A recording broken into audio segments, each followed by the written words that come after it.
I'm Sean from Offload, Rugby Media. This is Simeon, also known as the TikTok Ref. Hi guys, I'm Murray, also known as Blissful Rugby HQ, and welcome to Season 2 of the Rugby Connection podcast. Hope you're ready for it. For the fans. By the fans.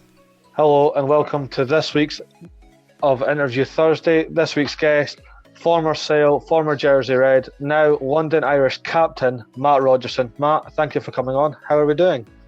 You're welcome. Yeah, very good. Thank you. Really pleased to be on the show. Happy to have you on. It came around very quick. We kind of organised this mid-Tuesday and it came about, and yeah, here we are Wednesday afternoon and ready to go. Must be a super organised media team then. Yeah, definitely coming back to use. We'll just get straight into it. What actually got you into rugby?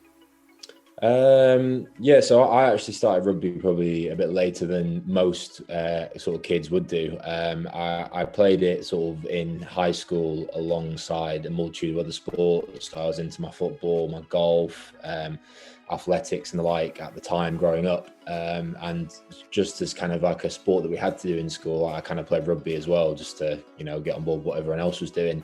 It probably wasn't until I had a bit of a growth spurt when I was about sort of 15, 16 years old that rugby probably became, I guess, my primary sport, if you want to call it that. And it was that point that I joined my local club, which is the Vale of Loon up in Lancaster in the northwest. Just basically playing Colts rugby with my mates on the weekend. And, just playing age group stuff, things sort of snowballed from there. I ended up getting into some county games and then sort of pulled into the Sale Sharks DPP program, sort of at under 18. So at which point I'd obviously only been playing rugby a relatively short period of time, sort of a couple of years, when I sort of started playing with then lads who were kind of the top players in the area, but had been playing since they were kind of like, 6, 7, 8 years old. So I probably lagged behind a little bit from where I was at compared to those guys, but it was a big learning curve and something I enjoyed quite a lot. And I just loved my rugby at that age as well, which kind of then obviously led me down a path to go through the ranks and then eventually make it into the professional game. Well, that's amazing. And the fact that you started later gives you more credit to your ability as well. So fair play to you. Thanks. Sean, you got a question?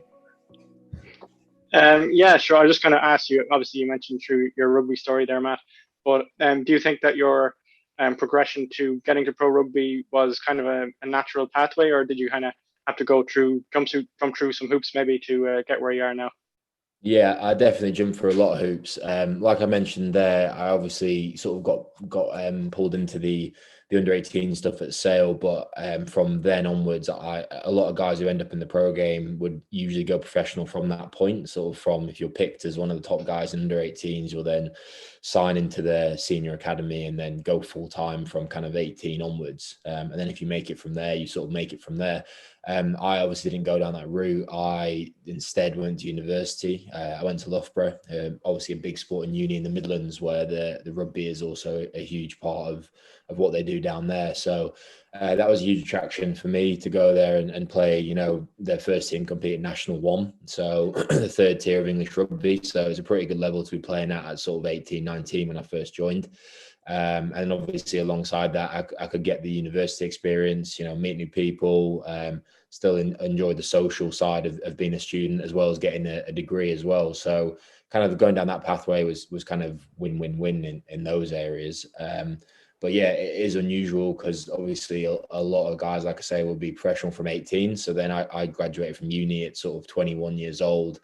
And then sort of went back into the pro game at that age, kind of 3 or 4 years later than, what most younger guys would do. So as a result, again, kind of like I said, from when I was younger, where I was behind the curve a little bit in terms of how long I played for, when I then eventually came into pro rugby as a young professional, I was also behind the curve then in terms of my exposure to pro rugby.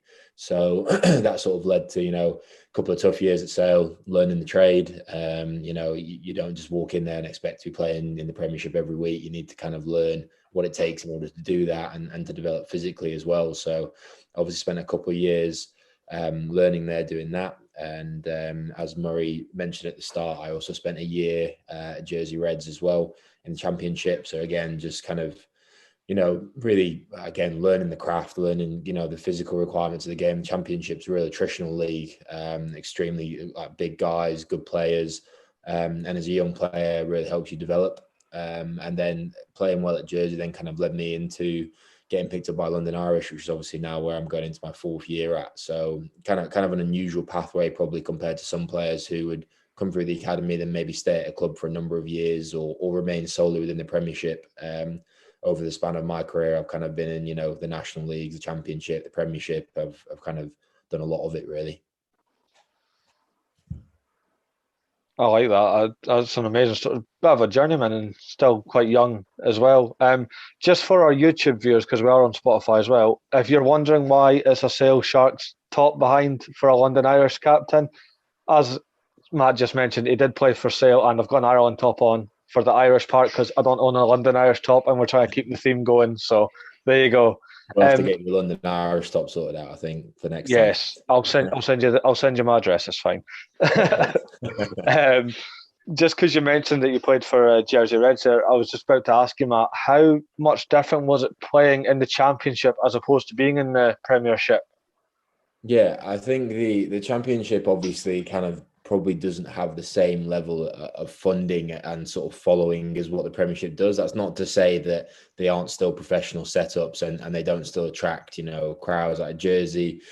For a home game, we could get anywhere between sort of 2,000, 3,000, 4,000 people a game, which was in a small sort of ground, was a really good atmosphere. So, and equally as well, the setup in terms of the professionalism still was very good, but everything was just kind of on a smaller scale. The squads were a bit smaller, so you could expect kind of more game time if you were in one of those squads. And equally, the facilities are probably a little bit less developed than kind of a Premiership facility would be, which again is just linked back to the funding. But something that you definitely, although those areas may be slightly different, something that's definitely probably not different, I found, was the physicality of the game and still the pace of the game and the talent involved in that league. So I mean, we experienced it for a year with Irish. The year that I joined, the boys had unfortunately got relegated the year before. So my first year with the club was back in the Championship again. And we learned firsthand there as a squad now that, there's no easy games in that league. You've got a lot of very good teams, coaches, players, and really tough places to go. I think there's a lot of teams that are very passionate about, defending their home ground with everything they've got. And, you go to some of these away games, whether it's down in Cornwall, or anywhere really. There's not really anywhere where you go where it's not a hard place to go and play, and they make it an absolute fight for you. You have to fight for everything. So you definitely learn a lot. And like I said, as a young player, it's a great sort of breeding ground to cut your teeth and embrace the physical side of the game. And as you're developing physically in yourself, you're forced to go and have to tackle these bigger blokes, carry into these bigger blokes, guys who have experienced and been in the game a long time. And that obviously only helps you improve as a player, especially coming back to the Premiership when, the game is fast, the game is physical, and you need to be ready to step up to that level of intensity. It was a fantastic building block in that year in Jersey for me to get to that level. Fantastic. I like to hear that it wasn't so much of a difference for physicality, because you do hear some players that move to other leagues almost find it difficult to transition, but from the sounds of it, you took to like a duck to water in a way. I think that's the thing. I think the English leagues are probably quite renowned for that in terms of physicality. I think sometimes the weather and the conditions and the like can dictate that, because you end up, especially being a forward, in forward dominated games when there's a kind of a lot of scrum, maul, pick and go, things like that, which you get a lot of, especially when the weather gets bad. I think regardless of what league you're in, those, and regardless of what level, those sort of games in those conditions can be very attritional.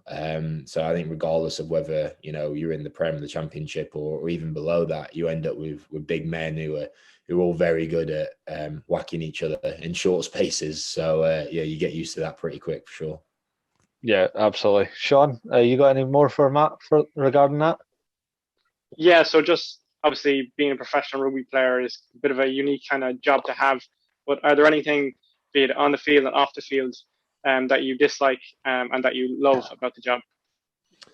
Yeah, I think in terms of on the field, I've sort of alluded to it already, but I definitely enjoy the physical side of the game and the challenge that brings. I think, like I said, there's no games in this league or in the championship either that were easy games. And, if you're not on it physically on your day, then people will literally steamroll you. So I enjoy the challenge of having to prep for that every week and having to meet that every week, go into war with your mates, which is a great feeling without actually, physically fighting. You're able to express yourself in a way there for your skill set and your physicality within the laws of the game. So I definitely enjoy that side of it on the pitch and doing it with your mates. And I suppose that actually links into my probably favorite part of it off the pitch as well, is the social side of it and the people you meet. I think like there's a lot of guys that I've come across, not just this year, but all the years that I've been in the pro game, where because it's such a diverse game where, countries all over the world play it, you end up with guys coming from literally all over the world. Like Irish in particular, we're a very diverse group. So we've obviously got New Zealanders, we've got Australians, we've got Fijians, Tongans, we've had Samoans, we had guys last year from Russia, from Moldova, like all these European countries, and then South Africans, abundance of them. So, I mean, like you literally almost experiencing micro sort of examples of culture from all across the world, but all within your one dressing room, which is a pretty unique experience. There's probably not many actual, jobs or kind of, careers that have that kind of diversity within them. So I think off the field, the people you meet for sure, and the social occasions that we have, and meeting all these guys' families and their kids and stuff is a fantastic part of it that you don't get a lot of other career paths. That's absolutely class. One last question for me is: do you have any funny rugby stories that you'd like to share? Funny rugby stories. That puts me on the spot. Or that you're allowed to share. Yeah, exactly. Yeah, there are some examples that aren't as good to share, to be honest. I'm trying to think. That is a tough one on the spot, and probably a lot of them I can't actually share either, to be honest. Let me think. What would be a good one? I'll have to have a think in the background. If you have any other questions for me, you can ask me them, and I'll think in the background while you do so, because that one's perfect. Murray, I'll hand it back over to you. Yeah, that's fine. I've got a question from Simeon. It's as you're the London Irish captain, do you feel like it's a big perk of actually getting to speak to the ref? Like you're the only one on the pitch that's allowed to talk to the ref. He's a referee. He always asks referee questions. So I think that is. I mean, it's a tough one. It's a blessing and a curse because sometimes you're having to have hard conversations with the ref as well if things aren't going your way, or you're kind of in disagreement with what they have sort of ruled. In which case, it's a pretty challenging task to have to manage that relationship whilst also trying to concentrate on your own game and your own performance. Because first and foremost, regardless of being captain, you have to get your own job right in terms of being a rugby player too. So then the captaincy comes secondary to that, and then dealing with the wider issues of the team or the ref. So it's a challenge, but I think equally it is a privilege as well, because if I'm able to see something, or I'm able to get feedback from the other boys and pass it on to the ref that has kind of a direct impact or change on the way that the ref sees the game or sees what we're doing, and that has a positive impact leading to a more favourable result for us at the end of the day, then that's quite a privileged position to be in. And as well, a lot of the refs that I've come across now, having done a lot of captaincy last year and coming into this year, you sort of start to work with the same refs over different games, and you form a relationship with them. And to be honest, all the refs are really great guys. And when you start to form those relationships, it's actually an enjoyable thing to do as well, to be able to, talk to them on a social level, but then equally work with them professionally during the games too. So, it's something I really enjoy. That's good to hear. I just had to ask because Simeon is a referee, so he always tries to get a referee-based question in for the guests. So, leading on from the captaincy roles, how do you actually find out that you're going to be captain for the upcoming season, and how do you feel about being London Irish captain for the second straight season? So in terms of finding out, it's kind of obviously conversations that Det Kidney, our DOR, would have with coaches, and also across kind of some of the senior players in the club. That each year is kind of a process of determining the direction they want to go in with the leadership. Sometimes it can involve wider consultation with the squad to sort of see who they would like to put forward to do the role. But that was sort of done a couple of years ago when the leadership group of myself, Nick Phipps, Paddy Jackson and Blair Cowan was established. So this year, I guess, because 3 of the 4 of us are still here, it's kind of just a continuation of that. And then it was just a case of, if they wanted to make someone more of an outright captain or keep the 3 of us as 3 captains.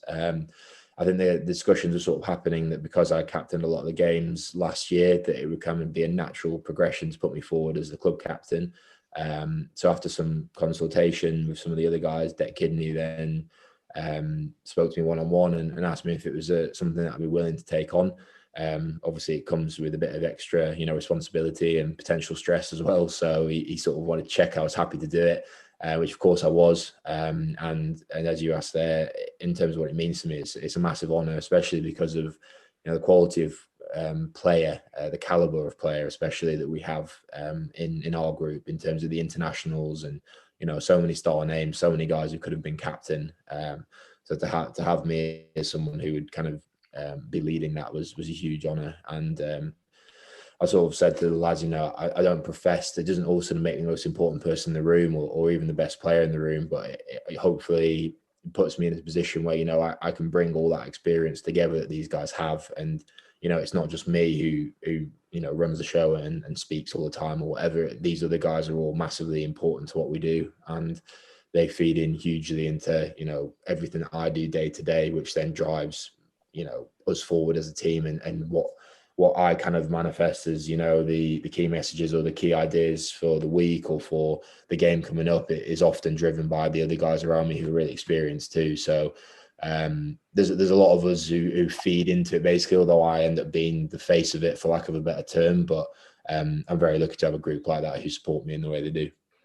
Yeah, that's great. I like the fact that you all feed off each other, and it's more like a leadership group. It's not just one out and out captain, like you mentioned, like Nick Phipps and Paddy Jackson. Obviously, Blair Cowan was, but he's now departed London Irish. Yeah. So, but it's still good that you've got 3 strong characters, as you said, show leadership skills.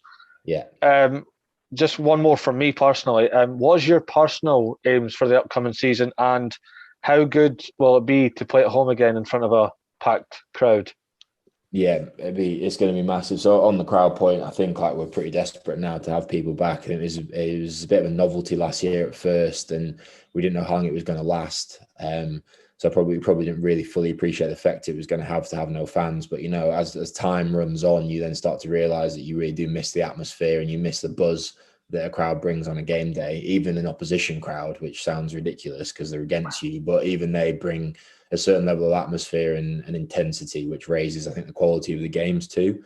So yeah, we're really looking forward to seeing Brentford hopefully full many times this year. And on a personal level, I just kind of want to have the best possible season that I can have, and hopefully lead the team well in the games where I play and where I am captain. I think, like I mentioned earlier, it's important for me to get my job on the pitch right first and foremost. If I'm doing my role correctly and leading by example, then a lot of the leadership stuff comes secondary to that, and will almost be supported by the fact that I'm doing the right things, and that's going to hopefully galvanize the team. So yeah, for me, it's we've got a real competitive squad. Even though I'm captain, it's still about getting selected week to week, and then every time I pull the shirt on, just playing the best I can and hopefully winning games. I'm here at this club to win things, and I'm not scared about saying that. I want to win competitions, whether that's European Cup, whether that's Premierships. That's what I want us to do as a team. That's what I want to do personally, and the lads are fully on board with that too. So we're fully going out there to try and win some silverware. Yeah, quite right. I agree with that. I mean, if there's no reason why London Irish shouldn't compete for trophies. I mean, you said you've got the caliber, and there will hopefully be one game throughout the season that I will actually get to see you play in, and it's up in Edinburgh for the Challenge Cup. So yeah, of course, hopefully that'll be quite fun. We've got 3 fan questions for you just to round it off. Rugby Kyle, he's a big supporter of us. He was actually one of our earlier guests on the show. Has asked, what is your biggest highlight of your rugby career? Biggest highlight? That's a good question. For me, I mean, I talked obviously there about winning things, and to be honest, it's because there's only so many competitions that you can play in rugby, especially in the Premiership. Like we obviously only play in the Premiership, the European Cup, and the Premiership Cup. So every year there's only 3 opportunities to win things, and it's actually really hard to win silverware. A lot of players will go through their entire career having not won anything. So one of the moments definitely sticks out in my head would be the year that I joined Irish and then winning the championship, having a pretty good season where we only lost 1 or 2 games, and then lifting that cup and then coming back to the Premiership that season was a big highlight for me. And then on top of that, winning our first game back in the Premiership after a year being in the Championship when we beat Wasps away from home was again a game that really sticks in my head. I think we had so much to prove on the opening day that we were here to compete and mean business, and it meant a lot to the team and to us to win that game. So those stick out. Winning the competition, championship, and then coming back up and winning our first Prem game really stand out as key moments for me. I'd love to go on, like I say, and be able to win something big with this club in this league that we're in now. So that's going to be hopefully be the next highlight. Well, fingers crossed. Kenny Rugby has asked, what is the best game you've ever played in or watched for London Irish? His personal favourite was the draw against Bristol Bears. Oh, that was a good one. Yeah, that was a good game. That was a very open game as well. That was tough on the lungs. Probably my favorite game that I played in, I reckon, would be this is actually before COVID even happened, but it was when we played Harlequins at Harlequins. 20 would it be 2020 now or 2019? 2020, I think. We played Quins there at their place when we had the period where we had when Storm gets named something, so it's a big storm. I swear we had something like Storm Desmond or something like that. And it was honestly like I've never played in conditions like it. It was wind, rain, hailstone, like gale force winds as well, like ridiculous conditions. One of those games that if you didn't fancy it, you could easily not turn up for it and just be like, oh, this is just going to be a nightmare. But, the lads brought in really well. We said, look, we're going to go after this, and then what will be. And it was just a really, really strong performance. We beat Quins quite convincingly in horrible conditions. And I just remember it was absolutely packed. Stoop was packed. I think it was around Christmas time or just after. Stoop was packed. The atmosphere was electric, like 20,000 people in there. With the conditions the way they were, we played some great rugby, even in the conditions, and just stands out for me as a really good win, really hard fought, and probably my favourite game so far. I like that, especially with the weather, because I played in one a few weeks ago and the weather was horrendous. I've never played anything like that. So yeah, last question. Funnily enough, it's from London Irish Rugby. It's like a fan page. Okay. So, what player do you miss the most that has left London Irish? Oh, good question. Heartbreak one for you. Yeah, bringing back memories now. Well, I can't really pick between the 3 of them, to be honest. There's we still have a little ongoing click between us. When I first came my first year, formed a little kind of like click. Almost click's the wrong word, but there's 4 of us in a little group because we all lived in the same area. As Josh McNally, who's now at Bath, Dave Parecki, who's now back in Australia, Harry Elrington, who's now at Gloucester, and myself, all lived within literally about 2 minutes walking distance of each other, just outside of Richmond. So we sort of formed a little crew there because we were close at the rugby club, but then equally all our girlfriends got along, and we all got along as lads as well. And the fact we lived like literally a minute walk from each other by pure coincidence, which is weird, meant we had quite a good little outside like social relationship going on too. So I'd be hard pressed to pick between those 3 guys because I'm still very close to all of them and in touch with all of them. But those would be kind of my main crew that I'm the last one remaining from that first year when I joined. So I've outlasted them. Yeah, that's fair. I like that. I like how you've got a little personal connection with them. It wasn't just on the field as well. Yeah. I like that. You still got that funny story in the back of your head? I knew you were going to come back after that. the one that I actually sort of thought of it's a bit harder to get across how funny it actually was, but we did a camp over in Portugal when we was it Portugal? Bill might correct me here. Is it Portugal or Spain? This is in the Premiership season before COVID hit. We had like 2 weeks off, which was after Christmas, like January, February time. So the first week was kind of just a week where you could do what you wanted. The second week was kind of like 4 or 5 days away with the squad, where we went and did a training camp. I think it was Portugal, if I remember correctly. And we all flew over there, like literally awesome team bonding. There's like all 50 lads and all the coaches. So one of the tasks that we had to do when we, like, as a team building thing, when we finished the week's training, was almost like a movie night. So we got split into groups and all had to draw a movie out of a hat, and then we had to go and then recreate each of the films that came up within that. So like there's so many things. Like, I wish I could show you the videos, but I'm probably not allowed to do that. But like, I remember like some of the S&C staff, like Robbie Palmer, who's our head strength and conditioning, him and his team drew Silence of the Lambs. So like, he was like basically like the serial killer that was in that, with the mask on his face, like talking all the weird voices. The group that I was in, which was the Falls group, we got Jurassic Park. So you can imagine the scene on like a Portuguese beach where we've got like loads of guys like in their swim trunks and budgie smugglers and all sorts, like running around like dinosaurs, like doing this, like people videoing. With one of our Blair Cowan's like big into his video production and stuff, so he had a drone and he's really good at video editing as well. So he had like full production. Like, we got lads running around the sea pretending to be dinosaurs. Like, you could imagine the scenes of like people walking down the beach who were just normal like tourists, or not even English people, just Portuguese people walking around like, what on earth, like big like rugby guys like legging it around, like making dinosaur noises and stuff. If I'm ever allowed to share the video with you, I will share it. But like, watching those, there's probably 4 or 5 videos that were made, and all of them were absolutely brilliant. Like, so funny to see the lads in that environment. Just been nuts, really, which is probably everyone's true personalities that get suppressed to be professional players. But it was very, very good. I'll try sharing with you if I'm allowed. That's fine. I like that. Like, when you said that you had to pick a movie out of a hat, I was like, I'm guessing you just went to go and watch it, so that really caught me off guard that you had to go and reenact it. I like that. Yeah, it was good. The poor Portuguese people that seen you I know, roaring like dinosaurs. Yeah, I don't think we're allowed back into Portugal now. I reckon that's it. They've just said no more rugby teams. So it was very good. I mean, go out on a bang, as they say. So why not?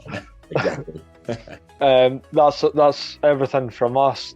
Just a big massive thank you to Matt and Bill for helping us sort this out, and obviously London Irish for giving us this amazing opportunity as well. How do we get you on socials, just for people that want to keep a track on you? So my Instagram tag is @MattRogerson with an underscore. I think it's the same on Twitter. I can check that out. Obviously, if you want to tag any of the London Irish guys, they're @London Irish on Twitter, and I want to say the same on Facebook. So Twitter, I'm @MattRogerson_8. On Instagram, it's @MattRogerson_, and for the London Irish guys, @London Irish on Twitter. And let's check their Instagram now as well. I need to know these things off the top of my head going forward, don't I, really? Because where are we at? Yeah, and it's London Irish 1898 on Twitter. On Instagram.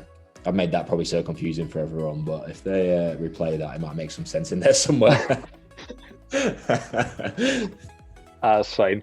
Honestly, thank you so much for this. Great chat. Great having you on. All the best for the upcoming Premiership season. Hopefully see you when Edinburgh face London Irish in the Challenge Cup, and maybe get an actual photo then, because you're not allowed at this moment in time. So, but yeah, just thank you for coming on. This has been Interview Thursday with Matt Rogerson, and we'll see you next time. Thanks for having me, guys.